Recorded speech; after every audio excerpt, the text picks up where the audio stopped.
안녕하세요. 오늘도 사연 살롱을 찾아주셔서 감사합니다. 40대 중반인 저는 직장인이자 가정주부예요. 긴 유학을 마치고 돌아온 뒤로 쭉 친정아버지의 회사에서 근무하고 있어요. 제 사연은 유학을 마치고 돌아왔던 30대 후반이던 시절에 있었던 일이에요. 어릴 적부터 공부 욕심이 굉장히 많았어요. 넓은 세상에 대한 궁금증도 많았고요. 다행히 저는 유복한 집안의 외동딸이었어요. 친정이 대대로 큰 공장을 운영하던 집안이었고, 친정 아버지가 경영을 맡게 되면서 사업은 하루가 갈수록 확장되어 갔죠. 친정 부모님은 좌우명으로 삼으신 근검절약을 평생 지키며 살아온 분들이셨지만, 저희 공부를 위해서만큼은 아끼지 않는 분들이셨죠. 덕분에 저는 대학을 마치기 무섭게 긴 유학을 떠날 수 있었고, 원하는 만큼의 공부와 세상 구경을 다 마친 뒤에 귀국할 수 있었답니다. 미국에서 경영학 박사학위 취득과 몇몇의 커리어까지 쌓고 귀국했던 나이가 30대 후반이었어요. 주변에서는 친정아버지의 사업을 물려받을 딸이 있어서 좋겠다는 칭찬이 자자했어요. 무뚝뚝한 친정아버지도 내심 저를 든든하게 생각하는 모양이었죠. 그런 친정아버지에게 단 하나 걱정거리가 있었다면 당신의 건강과 저희 나이였어요. 친정아버지는 평소 너무너무너무 열심히 일해왔던 탓에 건강이 좋지 않았고, 당신이 그나마 건강할 적에 제가 결혼하길 바랐죠. 신부 입장만큼은 꼭 당신이 직접 시켜주고 싶다면서요. 세상의 모든 관심과 축복이 신부인 딸에게 쏟아져도 모자랄 결혼식에서 부모된 자리에 건강이 나쁘면 하객들의 눈물로 젖은 결혼식이 될지도 모른다면서요. 저는 친정아버지의 결혼 걱정이 전혀 불쾌하지 않았어요. 좋은 사람을 만난다면야 언제든 결혼하고 자식도 낳아 가정을 꾸릴 생각이었으니까요. 다만 이상형인 지위 고하를 막론하고 모든 이들에게 예의를 갖춰 대하며 행동거지가 올바르고 반듯한 남자를 만나지 못했을 뿐이었죠. 그러던 어느 날 친정아버지가 넌지시 이야기를 꺼내더라고요. 소개팅을 한번 해보지 않으련? 소개팅 누구? 또 아빠 아는 어디 사장님네 아들이랑? 고마운데 마음만 받을게요. 혹시 결혼 생각이 없는 거니? 있어요. 할 거라고 결혼. 좋은 사람을 아직 못 만나서 그런 거지. 미리 얘기하는데 난 돈 보고 결혼할 생각 없어요. 사람이 먼저지. 그럼 됐다. 약속 잡아보마. 네? 일단 만나봐. 만나보면 알 거야. 아, 뭘 자꾸 만나보래. 소개팅 상대는 친정아버지의 사업만큼이나 큰 사업을 경영하는 경영주의 막내 아들이라고 했어요. 이거 혹시 말로만 듣던 정략 결혼인가 싶었던 탓에 처음에는 영 내키지를 않더라고요. 친정아버지가 그럴 뿐은 아니라는 건 누구보다 잘 알고 있었지만 그래도 꺼림칙한 기분을 떨칠 수는 없었죠. 하지만 친정아버지의 거듭된 설득에 못 이기는 척 일단 한 번은 만나보기로 마지못해 결정했어요. 물론 돈만 많았지 인성이 글러먹은 남자라면 당연히 퇴짜를 놓을 생각이었답니다. 그런데 별 기대 없이 만난 소개팅남은 뜻밖의 참 좋은 남자더군요. 친정아버지로부터 전해 들었던 재력과는 다르게 소탈한 차림새가 눈에 띄었죠. 자신을 꾸미는 건 좋지만 나 졸부입네 티내는 것처럼 남들 연봉만큼의 명품을 둘둘 말고 다니며 거들먹거리는 꼴은 딱 질색이거든요. 요즘은 10대 대형 재벌가 사람들도 그 정도로 하고 다니지는 않기도 하고요. 소개팅남은 소탈한 모습도 소탈한 모습이었지만 식당이며 카페며 직원분들을 대하는 태도가 무척이나 빛나는 사람이었어요. 제가 원했던 모든 이들에게 예의를 갖추어 대하며 올바르고 반듯한 행동거지의 이상형 바로 그 자체. 저는 그 사람에게 빠져버렸고 서로를 너무나 마음에 들어했던 저희는 오래지 않아 결혼 준비를 시작하게 되었답니다. 그렇게 시댁에 첫 인사를 드리러 가게 되던 날 예비 신랑이 조심스레 하나의 걱정을 말하더군요. 있잖아 자기야. 혹시 놀랄까봐 그러는데 응? 뭐를? 우리 부모님이 좀 검소해. 좀이 아니라 많이. 괜찮아. 우리 부모님도 검소해. 살고 계시는 집도 많이 낡았고 우리 건물이긴 한데 조만간에 리모델링 할 예정이라. 그게 무슨 상관이야. 사람이 먼저지.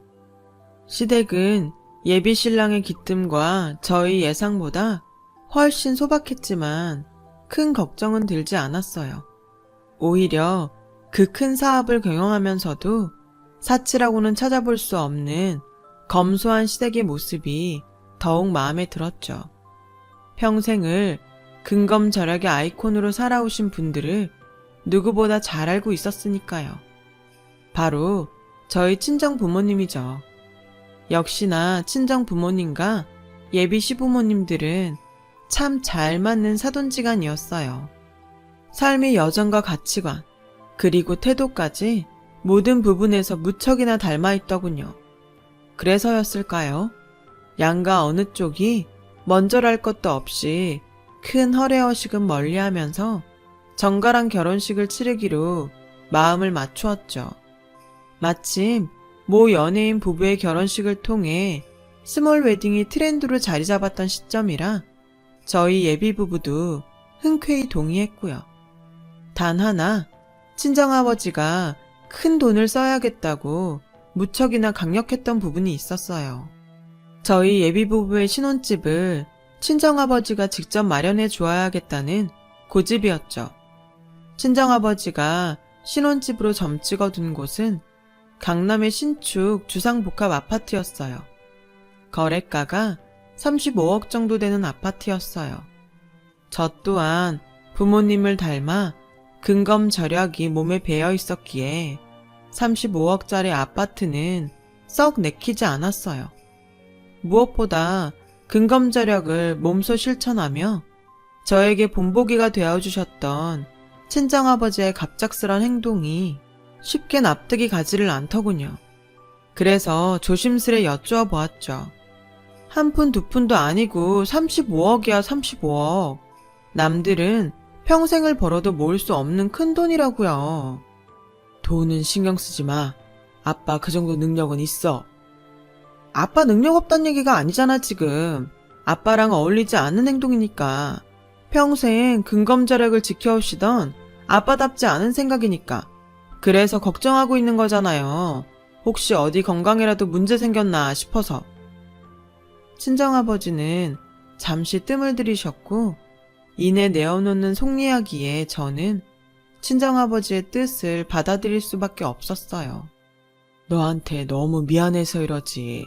근검절약 유난 떠는 부모를 만나서 제대로 누리지도 못하면 산 너한테 미안해서.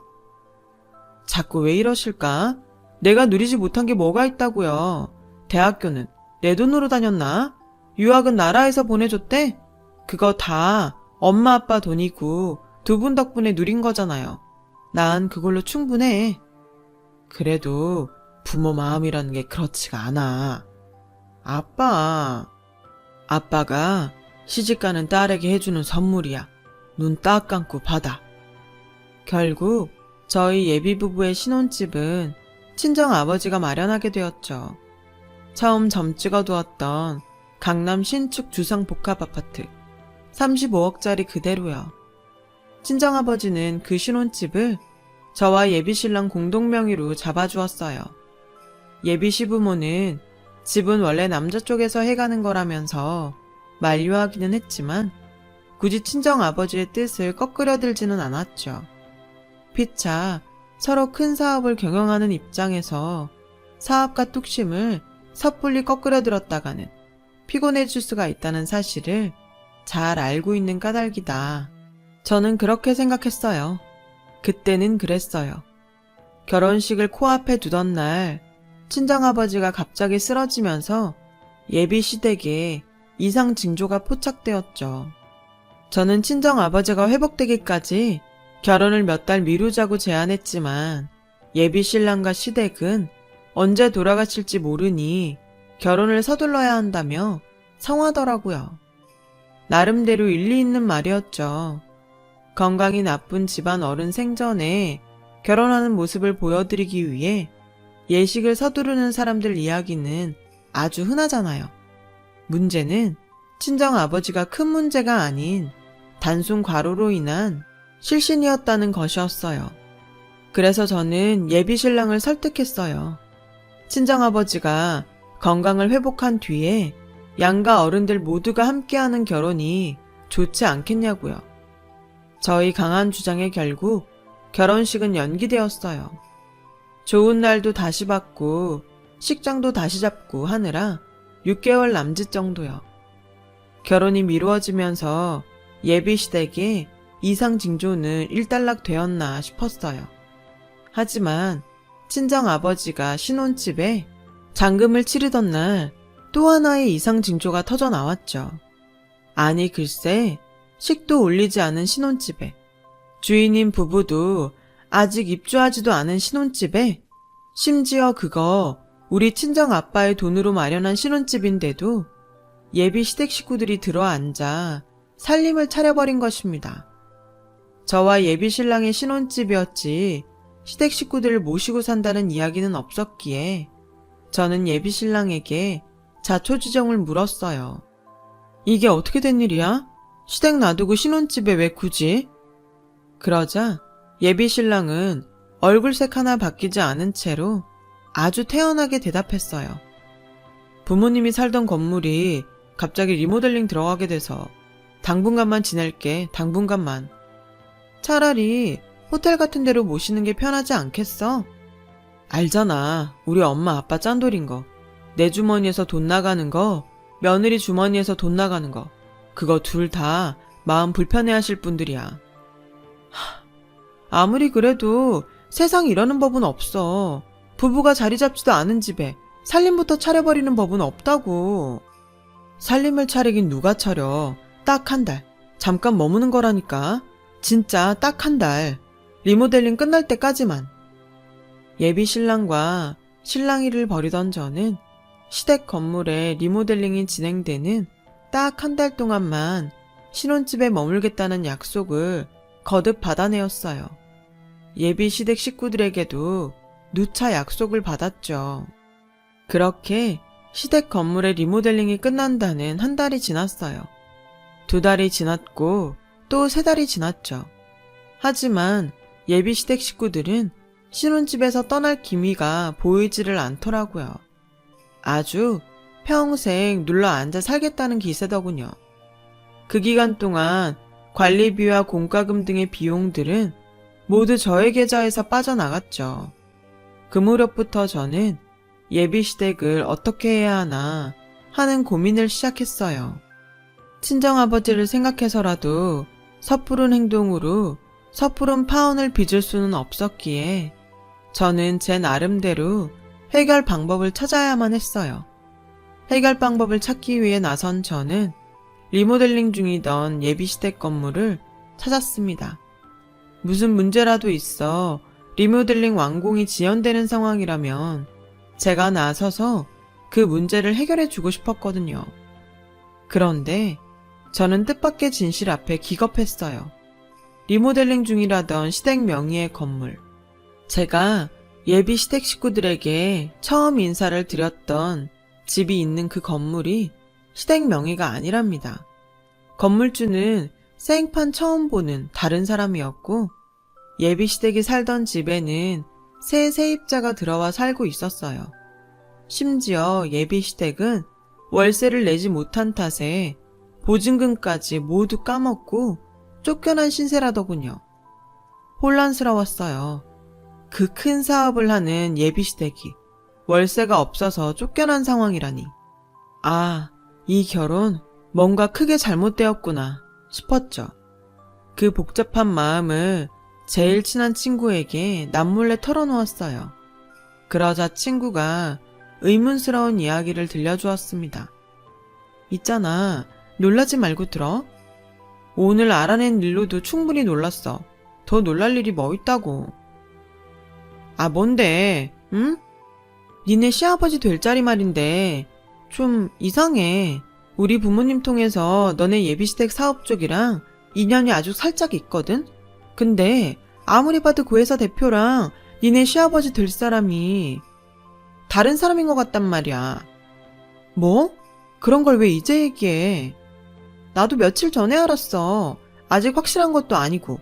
그쪽 회사 대표 명함이랑 청첩장 이름이랑 같은 이름은 맞는데 암튼 내가 기억하는 그쪽 회사 대표 얼굴이랑은 달랐어. 다른 때 같았으면 에이, 내가 잘못 기억하고 있는 거겠지 하면서 넘겼을지도 몰라요. 하지만 이미 저는 예비시댁을 향한 의문을 품고 있던 상태잖아요. 친구의 말에 더 큰 의문에 빠졌고 곧장 확인에 나섰어요.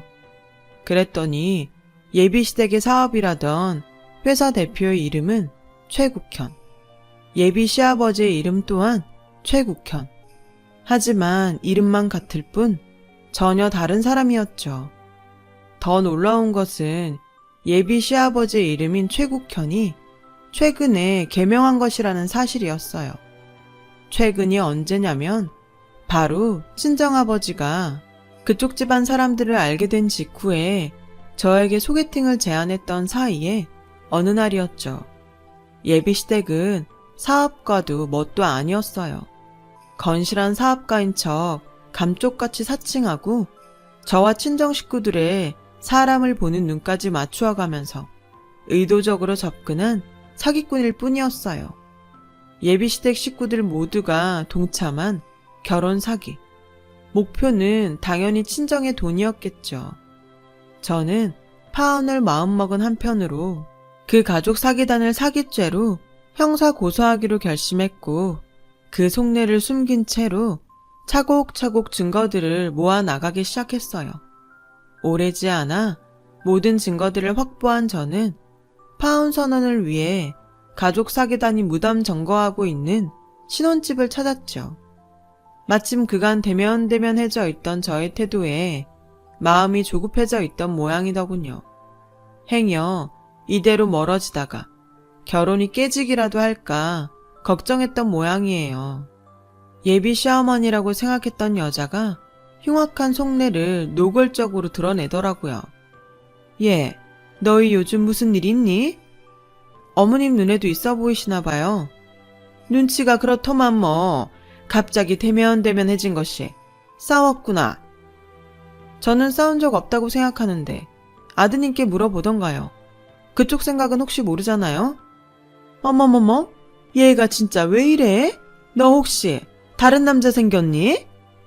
그럴 여유도 없었어요. 워낙 경황 없는 일이 있어나서요. 이래서 결혼 준비 기간이 너무 길어지면 안 된다는 거야. 피곤하네요. 용건만 짧게 부탁합니다. 안 되겠다. 당장 혼인신고부터 하자. 그리고요.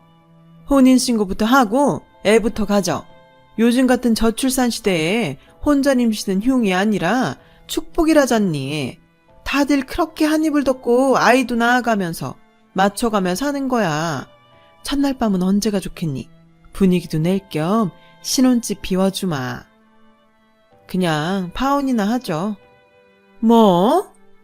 파혼을 해야만 하는 일이 생겼고 그래서 파혼을 해야겠어요. 유감이지만 당신들은 선택권이 없어요. 그냥 받아들이시죠. 버텨봤자 받아들일 수밖에 없도록 만들어줄 테니까. 그러자 그 가족 사기단은 의외로 순순히 파혼을 받아들였어요. 아쉽지만 결혼이라는 것이 억지로 시킨다고 되는 일도 아니고 너의 뜻이 그러하다면야 알겠다. 아쉬워도 어쩌겠니? 이쯤에서 정리하도록 하자. 저는 분명 보았어요. 순순히 파혼을 받아들이는 가족 사기단이 저 몰래 아쉬운 입맛을 다지는 모습을요. 그럼에도 저는 그 가족 사기단이 점거하고 있던 신혼집에 그들을 계속 머물게 내버려 두었어요. 물론 다 생각이 있었죠. 그렇게 며칠이 흘렀고 그들은 며칠 사이에 무슨 작당들을 마쳤는지 이제는 아주 대놓고 돈 요구를 해오더군요. 저와 예비 남편의 공동명의였던 신혼집의 지분 중 저의 지분만큼인 절반을 내놓으라는 강요였죠. 파혼의 이유가 저에게 있으니 파혼으로 인해 사회적 체면에 손상이 간 만큼 피해 보상을 해놓으라나 뭐라나. 속으로 웃었어요. 사기꾼도 사회적 체면이라는 게 있나? 싶어서요. 제가 그들의 요구를 가짱게 여기거나 말거나 그들을 혼내줄 계획을 준비하고 있거나 말거나 가족 사기단은 스스로 죄를 늘려버리더라고요. 싫다면 어떡하실래요? 받아내야지. 그니까 어떡해요. 며느리 될 뻔했던 사람 앞에서 할 말은 아니긴 하다만 사업 크게 하다 보면 이런저런 사람을 알게 되는 법이야. 그중에는 힘께나 쓰는 사람들도 널렸다. 조폭 같은 거 말씀하시는 건가요? 굳이 이름을 붙이자면야 조폭이 맞겠지. 아, 네. 정리하자면 이렇네요. 제가 가지고 있는 신혼집 지분의 절반을 내어놓지 않으면 조폭을 동원해서라도 받아가겠다. 맞죠? 가볍게 듣지 말어. 우린 진심이야. 순순히 내놓지 않는다면야 조폭보다 더한 사람들까지 동원해서 쥐도 새도 모르게 없애버리는 수가 있어. 너희 가족 모두. 저는 속으로 쾌재를 부르면서도 겉으로는 겁먹은 척 주랭랑을 쳐버렸어요. 협박죄 추가죠. 물론 신혼집 지분은 남겨주지 않았고 제가 소송 퍼레이드를 준비하고 있다는 사실 또한 전혀 들키지 않은 채로요. 저는 그 길로 준비했던 해외여행을 떠나버렸어요.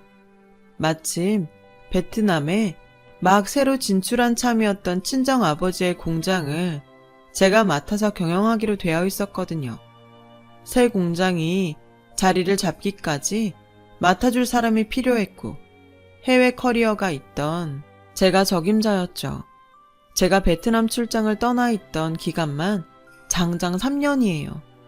그 긴 시간 동안 가족 사기단은 안심하고 신혼집에 머물며 하하호호 즐겁게 있었어요. 얼마나 좋았겠냐고요. 굳이 제가 지분을 넘기지 않아도 35억의 절반이면 17.5억을 이미 꿀꺽한 셈인데다가 하루하루 집값이 올라가는 상황이었으니까요. 하지만 역시나 제 예상대로 그 사람들의 욕심은 17.5억 그리고 올라가는 집값만큼의 플러스 알파에 머무를 만한 것이 아니더군요. 제가 베트남 출장을 떠나 있던 3년 동안 그 가족들은 종종 저에게 전화를 걸어 신혼집 지분의 절반을 요구하는 협박을 가해왔어요. 저는 그 모든 통화들을 꼬박꼬박 받아주었고요. 당연히 지분을 넘겨주겠다는 말은 입 밖으로 절대 내뱉지 않으면서도 괜히 네네 도돌이표나 찍어대면서 통화를 질질 끌었죠. 왜냐고요? 입만 열면 조폭 운운하는 그들의 한마디 한마디가 모두 협박죄의 증거였던 데다가 국제전화 요금, 그거 만만하지가 않거든요. 기왕 가족 사기단에게 파멸을 안겨주기로 결심한 이상 10원짜리 하나하나 알뜰하게 파멸시켜야 속이 시원하지 않겠어요? 그런 의미에서 제 통장에서 꼬박꼬박 빠져나가는 신혼집의 공과금과 관리비 등의 지출 또한 모르는 행세를 했어요. 그리고 출장을 마치던 날 한국행 귀국 비행기에 오르며 저는 한때 예비 신랑이었던 남자에게 전화를 걸고는 제 할 말만 하고 끊어버렸어요. 비행기 탈 시간이니까 짧게 말할게. 공항으로 나와. 거기서 깔끔하게 다 정리하자. 귀국한 제가 공항의 모습을 드러낸 순간 신혼집 지분을 받기 위해 공항에서 기다리고 있던 가족 사기단은 경찰들에 의해 체포되었어요. 베트남을 떠나기 얼마 전 저는 회사 법무팀을 통해 가족 사기단을 협박죄로 형사 고소해 두었어요. 제가 3년간을 수집해둔 증거들을 확인한 경찰들은 가족 사기단의 위험성이 크다고 판단하였고, 이내 구속 수사를 위해 가족 사기단 검거에 나섰던 것입니다. 제가 가족 사기단을 굳이 공항으로 불러낸 이유 또한 경찰을 돕기 위해서였고요. 그날 밤 저는 구치소로 이동 전 유치장에 임시 수감되어 있는 그 사람들을 찾았고 예비 신랑이었던 남자를 접견했어요. 처음엔 우습더라. 사람을 얼마나 쉽고 만만하게 봤으면 이딴 짓이나 꾸몄을까? 당신이 어떻게 우리한테 이럴 수가 있어? 우리 사랑했던 사이야. 당신 시부모 될 뻔했던 분들이고. 속아서 했던 가짜 사랑이었지. 속아서 할 뻔한 가짜 결혼이었고. 처음엔 우스웠는데 그래서 더 자꾸 화가 나더라고. 그쪽들처럼 어설픈 벌레들한테 속아버린 친정아빠가 나에게 얼마나 미안해하고 있을까 싶어서. 지랄 연병을? 속인 사람이 죄냐? 속은 사람이 병신이지? 누가 지랄인지는 법원에서 차근차근 얘기하기로 하고 똑똑히 알아도 당신들 아주 끝장을 내버릴 거야. 평생 알거지. 죽을 때까지 빚더미의 이자에 쪽쪽 빨리는 신세. 강 좋다. 수갑이나 차고 있으니까 내가 만만해 보이지 아주. 우리가 왜? 뭘 잘못했다고? 한평생 정직하고 사람 믿으면서 살아오신 친정아버지를 바보로 만든 거. 우리 가족을 속여서 돈까지 뜯어내려고 했던 거. 그리고 기타 등등? 기타 등등? 궁금하지? 나머지 내 변호사랑 얘기하시고 사식이 먹고 싶으면 그것 또한 변호사한테 얘기하시고 혹시 모르잖아? 인심 크게 써서 옥수수 크림빵 하나 정도 넣어줄지? 식구들끼리 한 입씩 나눠 먹으면 되겠네. 오손도손. 제가 돌아서는 순간까지도 그 남자는 뻔뻔한 낯짝을 거두지 않았어요. 머리를 조아리고 싹싹 빌어도 모자랄 판에 누가 보면 저 남자는 죄도 없는데 억울하게 유치장에 들어왔구나 싶을 지경이었죠. 그래 봤자 오래가지 못할 뻔뻔함이었지만요. 마침내 저의 고소 퍼레이드가 시작되었거든요. 그 사기단이 협박죄가 인정이 되어 벌금형 처분을 받기 무섭게 사기 결혼을 주선해서 신혼집 지분 중 절반이 부당 이득을 챙긴 것에 대한 사기 혐의로 형사 고소했죠. 그 사기 혐의 또한 모두 인정되었고 거기에 협박죄로 받았던 벌금형 전력까지 참작되어 교도소 실형을 선고받았어요. 큰 사업가를 사칭한 것에 대한 형사고소는 보너스였어요. 제가 워낙 오래 준비하기도 했고 증거들이 확실했던 덕분에 아주 손쉬운 일이었죠. 물론 거기서 멈출 생각은 추호도 없었어요. 그 사람들이 교도소 수감 생활을 하는 동안 저는 신혼집 지분 중 예비 신랑의 명의로 넘어가 있던 절반의 지분을 반환하라는 민사소송을 걸었고 이 또한 승소했습니다. 신혼집의 모든 지분은 완전하게 저희 명의가 되었어요. 그로부터 얼마 뒤 형기를 마친 그들이 교도소에서 출소하던 날 저는 그들에게 청구서 하나를 날렸어요. 그 사람들이 신혼집에 머물러 살았던 기간 총 3년 6개월. 그 긴 시간 동안 신혼집을 사용했던 것에 대한 임대료 청구서였어요. 강남 신축 주상복합 아파트 기준으로 어마어마한 금액이 청구되었죠. 가족 사기단은 청구서를 받아들기 무섭게 저에게 달려와 바짓가랑이를 붙들고 애원하더군요. 여보, 자기야, 나 한 번만 살려주라. 우리 한 번만 살려줘, 응? 말 똑바로 하시죠. 누가 당신 여보고 자기야? 미안합니다, 선생님. 아니, 여사님. 저희 한 번만 살려주세요. 임대료를 조금 깎아주기라도 하세요. 이 정도면 직장인들 10년 뻣빠지게 벌어야 갚을 수 있을까 말까 한 돈입니다. 미리 얘기했잖아. 당신들 아주 끝장을 내버릴 거라고. 평생 알거지. 죽을 때까지 빚더미에 이자에 쪽쪽 빨리는 신세. 그러게 교도소에서 미리 준비를 하고 나왔어야지. 나 말고도 다른 사람들한테도 사기친 거 생각하면 너넨 그냥 계속 거기 있어도 시원찮어. 다른 사람들은 괜찮아서 가만히 있었을 것 같니? 교도소에서 무슨 준비를 어떻게 합니까? 예? 다른 사람들은 다른 사람이고 그리고 가족들이 다 전과자 입장이라 취업 같은 것도 어려워요. 봐주십시오. 빚 갚다 굶어 죽을 순 없지 않습니까? 그럽시다. 좀 깎아는 드릴게. 감사합니다. 그럼 얼마나? 100원 단위는 안 받을게요. 1000원 단위부터 계산해서 내면 돼. 이야, 지금 그걸 말이라고? 겉봐, 바로 본성 나오네. 이래서 사람 고쳐 쓰는 거 아니라는 말이 있는 거지. 암튼 이런 부류의 정과 자랑은 같은 공기를 마시는 것만으로도 역겨우니까 그만 꺼져 주시죠. 맞다. 선물 하나 더 있으니까 가져가. 지금 열어봐도 좋고 나중에 열어봐도 상관은 없고.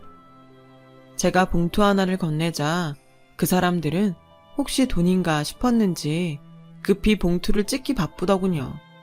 하지만 봉투 안에 들어있던 종이가 드러나기 무섭게 가족 사기단은 아수라장이 되고야 말았어요. 예비 시어머니가 될 뻔했던 여자는 그냥 주저앉았고 예비 시아버지가 될 뻔했던 사람은 머리를 쥐어 뜯었어요. 신랑은 먼 산만 보더라고요. 그 종이는 바로 또 다른 청구서였어요. 지난 3년 6개월 동안 제 명의의 통장에서 출금되었던 관리비와 공과금 청구서였습니다. 그 청구서 또한 가족 사기단이 감당할 수 없을 만큼 거액이었죠. 살짝 귀띔을 드리자면 한 달 관리비로 1, 200은 아주 쉽게 넘어가는 돈이었어요. 사기꾼 가족은 일용직이나 전전하는 신세가 되어 있어요. 그나마 전과자 처지에 일용직조차 쉽게 구할 수도 없는 상황이라고 해요. 더욱이 겨우겨우 벌어들인 몇 푼 안 되는 수입마저도 거의 대부분이 저에게 자동 인출되고요. 제가 청구했던 신혼집의 임대료 관리비, 공과금 모두가 고스란히 빚으로 되어버렸기 때문이죠. 평생 벌어도 갚지 못할 거액인 탓에 종종 야반도주를 시도하지만 그러거나 말거나 저는 번거로울 일 없어요. 제가 고용한 합법 채권 추심업체가 그들을 끝끝내 찾아내 돈을 받아내거든요. 이 시간에도 이자는 쭉쭉 불어나고 있죠. 현재 저는 다른 남자와 결혼해 행복한 가정을 일구었어요. 남편은 인품, 능력, 무엇 하나 빠지지 않을 만큼 좋은 반려자예요. 그런 일들을 겪고 나니 지금 옆에 있는 사람에게 더 고맙고 소중해지더라고요. 여러분은 저 같은 일 겪지 않으셔도 옆에 소중한 사람들이 있으시죠? 오늘은 한 번 더 그 사람을 생각해 보시는 건 어떨까요? 제 긴 이야기 들어주셔서 감사합니다. 행복한 하루 되세요. 여러분, 사연 댓글에 응원과 현명한 조언 부탁드려요. 좋아요와 구독은 저에게 큰 힘이 됩니다. 오늘도 좋은 일 가득하세요.